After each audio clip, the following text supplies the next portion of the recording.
ஆனி மாதமும் ஆடி மாதமும் இணைந்த மாதம் ஜூலை மாதமாகும். சூரிய பகவான் மிதுன ராசியிலும் கடக ராசியிலும் பயணம் செய்யும் மாதம் இதுவாகும். ஆனி மாதத்தில் நடராஜருக்கு திருமஞ்சனமும், ஆடி மாதம் வரும் அமாவாசை முன்னோர்களுக்கு திதி கொடுக்க சிறந்த நாளாகவும் உள்ளது. அம்மனின் அருளை பெறுவதற்கு உரிய ஆடி மாதம் இந்த ஜூலை மாதத்தில்தான் பிறக்கிறது. இம்மாத கிரக நிலைகளை பார்க்கும்போது மேசராசியில் செவ்வாய் மற்றும் சந்திரனின் சஞ்சாரம் உள்ளது. ரிஷபராசியில் குரு பகவானும், மிதுன ராசியில் சூரியனும் சுக்கிரனும் இணைந்துள்ளனர். கேது பகவான் கன்னி ராசியிலும், சனி பகவான் கும்பராசியிலும் உள்ளனர். ராகு பகவான் மீன ராசியில் சஞ்சாரம் செய்கின்றார். இம்மாத கிரக பெயர்ச்சி என எடுத்துக்கொண்டால் சுக்கிர பகவான் ஜூலை 6ஆம் தேதி மிதுன ராசியில் இருந்து கடகராசிக்கு செல்கிறார். செவ்வாய் பகவான் ஜூலை 12ஆம் தேதி மேசராசியில் இருந்து ரிஷபராசிக்கு இடப்பெயர்ச்சி ஆகின்றார். ஏற்கனவே ரிஷபத்தில் சஞ்சாரிக்கும் குரு பகவானுடன் செவ்வாய் பகவான் இணைந்து குருமங்கள யோகத்தை உண்டாக்குகிறார். அதே சமயம் இந்த ஜூலை மாதம் 16ஆம் தேதி இரவு 17ஆம் தேதி அதிகாலையில் சூரிய பகவான் மிதுன ராசியில் இருந்து பெயர்ச்சியாகி கடகராசியில் சஞ்சாரம் செய்கின்றார். இது ஆடி தமிழ் மாத பிறப்பை குறிக்கும். ஜூலை 19ஆம் தேதி புதன் பகவான் கடகராசியில் இருந்து சிம்மராசிக்கு பெயர்ச்சியாகின்றார். சுக்கிர பகவான் ஜூலை 31ஆம் தேதி சிம்ம ராசிக்கு பெயர்ச்சியாகின்றார். சந்திர பகவான் ஜூலை 1ஆம் தேதி அஸ்வினி நட்சத்திரம் மேசராசியில் இருந்து தன் பயணத்தை ஆரம்பிக்கிறார். இந்த கிரக பெயர்ச்சி மற்றும் சஞ்சாரத்தால் உங்கள் வாழ்வில் ஏற்படக்கூடிய சுப மற்றும் அசுப பலன்கள் என்ன என்பதனை பற்றி காண்போம். உங்கள் வாழ்வில் வளமும் நலமும் செல்வ செழிப்பும் பெற்று வாழ்வில் உயரிய நிலையை அடைய எல்லாம் வல்ல எம்பெருமானை வேண்டி விரும்பி கேட்டுக்கொள்கிறேன். விருச்சிக ராசி அன்பர்களே, இந்த மாதம் பேச்சு திறமையால் காரிய வெற்றிகள் உண்டாகும். போட்டிகளில் சாதகமான பலன் கிடைக்கும். சின்ன விஷயங்களால் மனநிறைவு உண்டாகும். மற்றவர்களால் அமைதியின்மை உண்டாகலாம். அடுத்தவர் பேச்சை கேட்பதை குறைப்பது நல்லது. எந்த செயலையும் திட்டமிட்டு செய்வது நன்மை தரும். தொழில் வியாபாரத்தில் இருந்த போட்டிகள் நீங்கி விருத்தியடையும். பொருட்களை வெளியூருக்கு அனுப்பும்போது கவனம் தேவை. உத்தியோகத்தில் இருப்பவர்கள் வேலை பார்க்கும் இடத்தில் கவனமுடன் பழகுவது நன்மை தரும். குடும்பத்தில் இருப்பவர்களுடன் வாக்குவாதத்தை தவிர்ப்பது நல்லது. சிலருக்கு இடமாற்றம் உண்டாகலாம். கணவன் மனைவி ஒருவரை ஒருவர் அனுசரித்து பேசுவது நல்லது. எதிர்பாராத செலவுகள் உண்டாகலாம். திட்டமிட்டு செயல்படுவது நல்லது. பெண்களை பொறுத்தவரை பேச்சு திறமையால் காரியங்களை எளிதாக செய்து முடித்து வெற்றி காண்பீர்கள். சின்ன விஷயங்கள் கூட மனநிறைவு தரும்படி அமையும். கலைத்துறையினரை பொறுத்தவரை யாரையும் பகைத்து கொள்ளாமல் அனுசரித்து செல்வது நல்லது. திறமையான செயல்பாட்டால் பாராட்டு கிடைக்கும். சிலருடன் விரும்பத்தகாத வாக்குவாதங்கள் ஏற்படலாம். அரசியல் துறையினருக்கு எல்லாவித வசதிகளும் உண்டாகும். தேடி போனது தானாகவே வந்து சேரும். அறிவுத்திறன் அதிகரிக்கும். நெருக்கமானவர்களுடன் இனிமையாக பேசி பொழுதை கழிப்பீர்கள். தொழில் சிறப்பான முன்னேற்றம் பெறும். மாணவர்களுக்கு கல்வியில் இருந்த தடை நீங்கி முன்னேற்றம் உண்டாகும். போட்டிகளில் சாதகமான பலன் கிடைக்கும். நட்சத்திர பலன்கள். விசாகம் நட்சத்திரம்.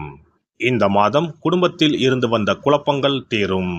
எதை பற்றியும் கவலைப்படாமல் நினைத்த காரியத்தை செய்வதில் கண்ணும் கருத்துமாக இருப்பீர்கள்.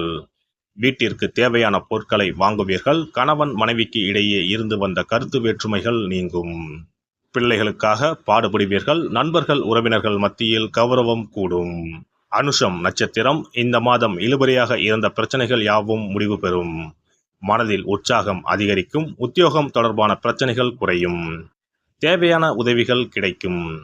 கடன் பிரச்சனை குறையும். முன்னேற தேவையான உதவிகள் கிடைக்கும். கேட்டை நட்சத்திரம். இந்த மாதம் மனதில் தன்னம்பிக்கை கூடும். துணிச்சலாக எதிலும் ஈடுபடுவீர்கள். எண்ணப்படியே எதையும் செய்து முடிக்கும் சூழ்நிலை ஏற்படும்.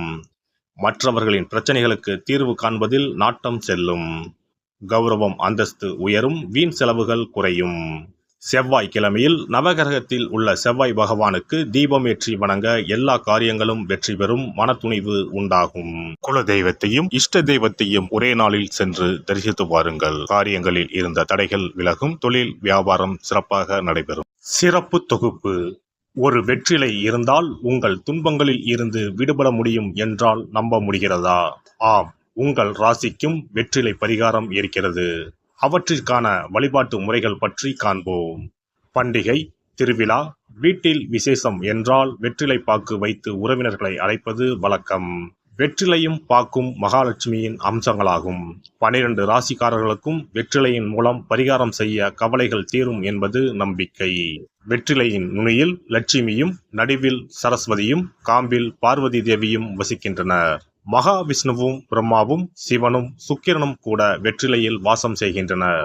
எனவேதான் பூஜை மற்றும் திருமணம் சுபமாக நடக்க வேண்டும் என்பதற்காக வெற்றிலை பாக்கு படைக்கப்படுகிறது. துன்பம் விலக உங்க ராசியின்படி இந்த மாதிரி வெற்றிலை பரிகாரம் செய்யுங்கள். வெற்றிலை பரிகாரத்தில் எல்லோரும் ஒரே மாதிரியான பரிகாரத்தை செய்தால் பலன் தராது. அவரவர் ராசிக்கு தகுந்தபடி சில இஷ்ட தெய்வங்களையும் சில கிரக தெய்வங்களையும் பொறுத்து உங்களுடைய பரிகாரத்தை மாற்றிக்கொள்ள வேண்டும். அப்போதுதான் உங்களுக்கு என்ன கஷ்டமோ அது சரியாக நீங்கி உங்களுக்கு நல்ல பலன்கள் கிடைக்கும். உங்களுடைய ராசியின்படி வெற்றிலையில் குறிப்பிட்ட கிழமையில் பரிகாரம் செய்தால் உங்கள் துன்பம் விலகும், பிரச்சனைகள் தீரும்.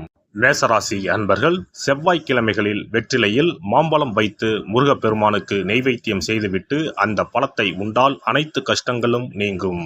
ரிஷபராசி அன்பர்கள் செவ்வாய்தோறும் வெற்றிலையில் மிளகு வைத்து வழிபாடு நடத்தினால் துன்பங்கள் அனைத்தும் தீரும்.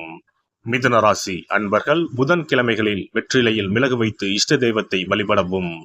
பின்னர் அதையே பிரசாதமாக சாப்பிட்டால் துன்பங்கள் எல்லாம் நீங்கும். கடகராசி அன்பர்கள் வெள்ளிக்கிழமை தோறும் வெற்றிலையில் மாதுளை பழத்தை வைத்து காளியை வழிபாடு செய்து பின்னர் அந்த மாதுளை பழத்தை சாப்பிட்டால் துன்பங்கள் நீங்கும். சிம்மராசி அன்பர்கள் வியாழக்கிழமைகளில் வெற்றிலையில் வாழைப்பழத்தை வைத்து இஷ்ட தெய்வத்தை வழிபடலாம்.